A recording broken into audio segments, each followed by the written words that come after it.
Hi, beautiful. Welcome to A Course in Miracles. We're reading the text, chapter 13, The Guiltless World. We're in section 9, The Cloud of Guilt. And we will start in paragraph 2.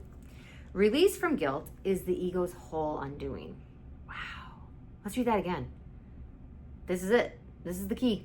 Release from guilt is the ego's whole undoing.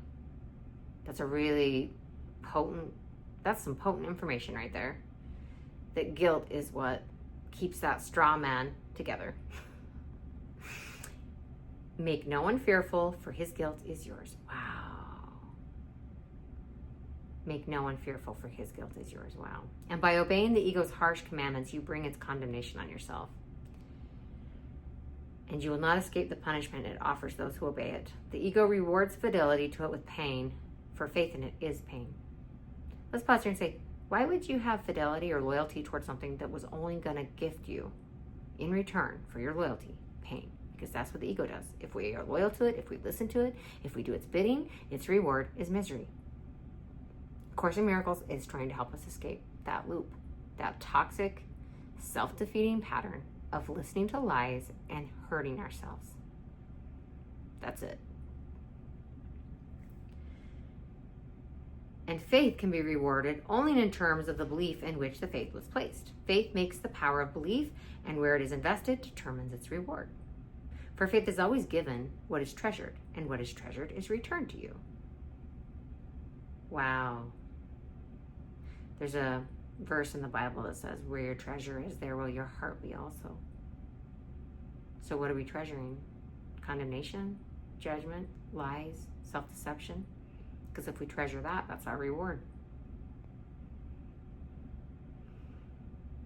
The world can give you only what you gave it, for being nothing but your own projection. It has no meaning apart from what you found in it and placed your faith in. I'm going to pause here and say, to me, this makes such logical sense. Maybe when I first started studying A Course in Miracles, it would seem esoteric, but now it just seems like good, solid, practical advice.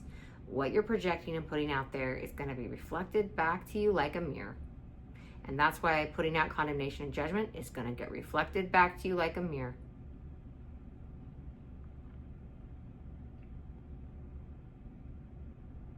Be faithful unto darkness, and you will not see, because your faith will be rewarded as you gave it. You will accept your treasure, and if you place your faith in the past, the future will be like it. Whatever you hold dear, you think is yours. The power of your valuing will make it so. Atonement brings a reevaluation of everything you cherish, for it is the means by which the Holy Spirit can separate the false and the true, which you have accepted into your mind without distinction. Therefore, you cannot value one without the other, and guilt has become as true for you as innocence. You do not believe the Son of God is guiltless because you see the past and see him not. I'll pause and say that's an interesting concept. We're looking at someone's past, not who they actually are in the now moment.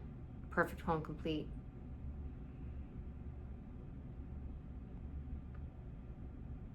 When you condemn a brother, you are saying, I, who was guilty, choose to remain so. That's really interesting, right? Let's stop here and think about that. Condemning someone else is literally choosing to remain guilty yourself. I know. Trust me, I've been there when my ego's shrieking, but they are guilty. They did this horrible thing. Look at this list of horrible things they did. They're objectively bad, bad, bad, bad, bad. What we put out returns to us.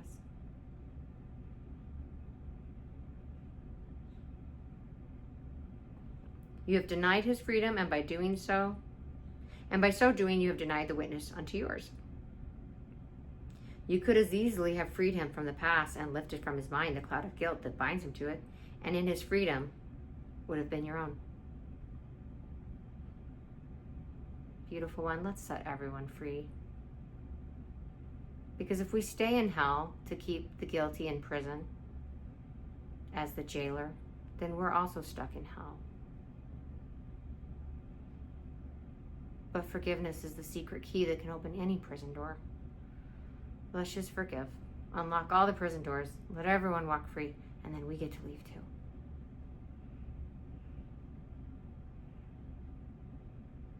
And what people choose to do with their freedom, that's their business. But you no longer deserve to be stuck in hell trying to keep everyone else there. Okay?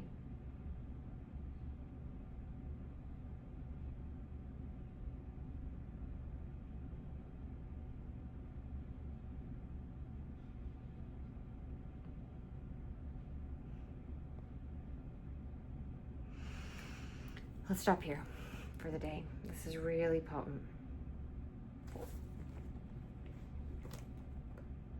I do want to just reread the first sentence we read today. Release from guilt is the ego's whole undoing. As you set others free, you are freeing yourself. I am not talking about the 3D legal system. I'm not talking about the world of man. I'm not talking about cause and effect, where someone might break a law and they might go to jail, they might go to court, lose a court case. I'm not talking about that. I'm talking about you setting everyone free in your heart and in your mind, and not being the jailer. And trusting cause and effect. Trusting that what people put out returns, and that is how we learn. And wish everyone well, and that will boomerang right back to you. And as you set everyone free and say, I am no longer a judge. I'm no longer the judge, jury, and jailer. I am a liberator. As you do that in your personal life, you will experience a freedom unlike anything you've ever experienced before. And with that freedom is going to come more energy. I'm going to talk about practical stuff for a moment. More energy, more peace, more happiness. And with that extra energy and peace and happiness, you're going to be going after your dreams. You're going to be creating heaven on earth. You're going to find out how great it can actually be to be you. This beautiful beacon of hope, a light in the dark, perfect, whole, and complete. An emanation from God, like rays of light from the sun.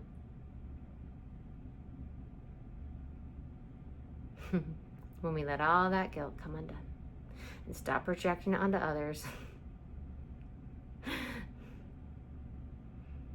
forcing it to return back on ourselves like a mirror. Be a mirror breaker. A mirror breaker doesn't need a mirror. They look past the delusion and the lies, and they see the truth. And as they see the truth in others, they see the truth in themselves. And you'll know what you are, and that sets you free. Past the delusion and the nightmare. Past the lies and the limited scope of ego. Thank you so much for being here. I love you. I'll see you soon.